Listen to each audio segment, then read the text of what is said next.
Hey guys, what's up? I'm back from my break, and I experienced enlightenment. Let's talk about it. Yeah, it's nice to change things up once in a while. Wait, where's my laptop? I thought you had it packed already with your stuff.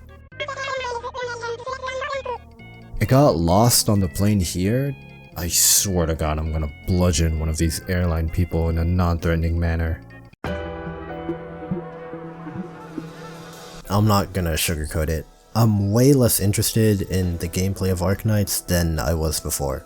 It's mostly due to all the new ops that have been releasing with more bloated numbers and the subscriber count of T-Series, simplifying stages into oblivion. Iha touched on this power creep problem a bit in his contingency contract video, but basically it makes solving maps less rewarding because now everything converges to just use WinR button. You might expect niche knights to not feel as much of the impact because of the fewer selection of operators, but no, not really. Specialist Knights has become Texalter and Yasuo making out session, duos. Sniper Knights is a Pozyomka, Chalter, and Schwartz trio fest, and any other niche that contains WinR is a cover for his downtime, press the WinR button, and do nothing for the next 28 seconds. I understand that it is a hidden fifth law of thermodynamics that gachas must have power creep, but it's disappointing to see the game inflate the stats of operators and enemies this fast when it used to be at a much slower pace in the past. The game is becoming more and more simplified, and it's clearly seen in the last couple of CCs. Contingency contract has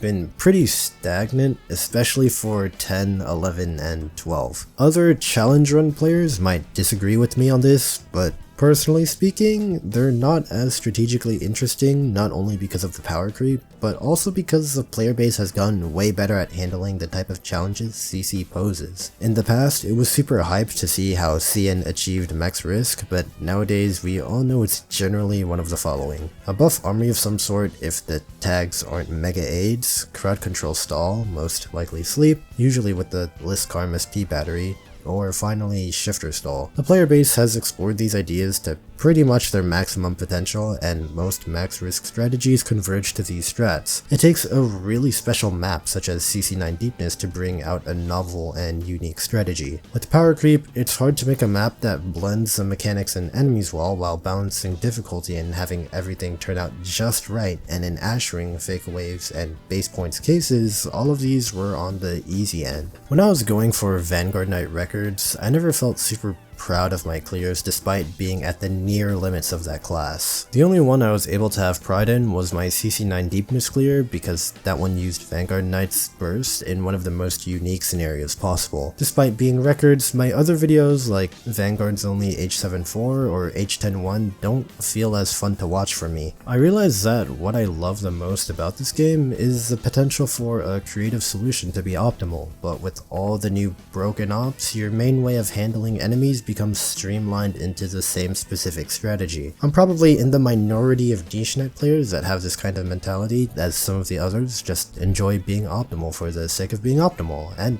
that's awesome. More power to them. It's just, that's not what makes the game fun for me. I have to work with papers again.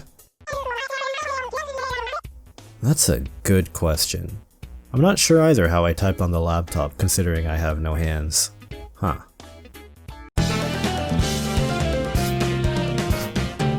So yeah, I've fallen out of love for this game until HG releases a new set of stages that are mechanically interesting, which considering CC Deepness was half a year ago and the new CN events aren't looking too hot, that's not happening anytime soon. My biggest problem now is that I have to clear the new stages, but I want to be as brain dead as possible to avoid thoughts about ending it all. In-game. Ending it all in-game. What do you immediately think of when I call a clear or operator brain dead? Most players would immediately go for the mega overpowered broken units like Texalter, WinR, or Ling. You know, the ones that are able to clear stages without planning too much on skill cycling, redeployment, or positioning. There's a big problem with these operators though. You have to press buttons. While the purpose of these brain-dead units is to think less about the planning, you still have to activate skills, or in Texalter's case, retreat and redeploy her multiple times, which is yucky. When you enter a stage, sometimes it gets tiring to press all these buttons, and even though you've melted all the enemies into oblivion, it came at the cost of you getting carpal tunnel and ADHD with all the skill activating and redeploying you had to do. Enter Low Step. Low Step is a category in Arknights that has players do stages with the least amount of actions possible. Actions are counted as any form of deployment, skill activation, or retreat. Low Step is my savior because as much as I want to maintain and progress my account, I don't want to actually play the game unless I find the stage interesting. It's perfect for someone like me. Metamancers will enter every stage with 12 or 13 ops with their flag pipe, their Mwinars, their Chalters, inserters. They will bring their mountain or thorns because they have infinite duration skills to deal with the peons while blasting all the elite enemies to the Shadow Realm with an overkill of every high DPS operator known to man. Low Step players will enter every stage with at most 6 operators, place 3 or 4 down, and sit back. Take 718 for example. How many steps did you think it took to beat this stage? 6? 5 probably. Maybe it's 4? Patriot is an extremely tough stat stick as a boss, and you might think this stage would have a high number of actions with some sort of manual skill activation. Something like a Schwartz or Mwinar, or maybe they use the mines in some way. Nope, it was done with 5 operators in 3 steps.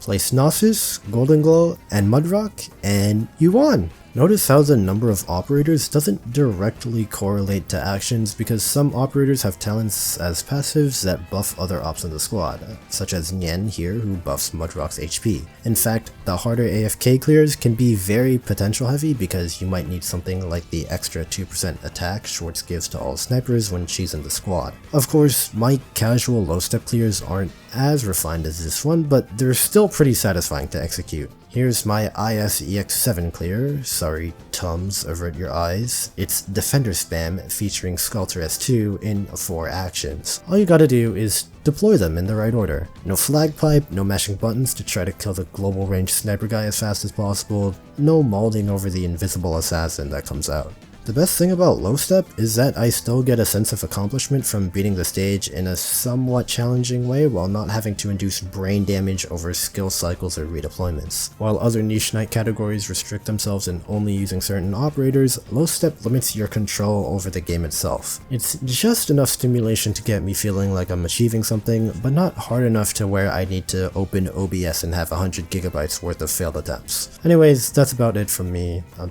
still gonna be making these videos. Goodbye. I'm more upset about all the work I lost since it was all on the laptop. Yeah, could you track that down for me? I guess I'll just do what I can on hard copies for now. Threatening them with the gun might be a bit too much. I think waterboarding is a more effective route.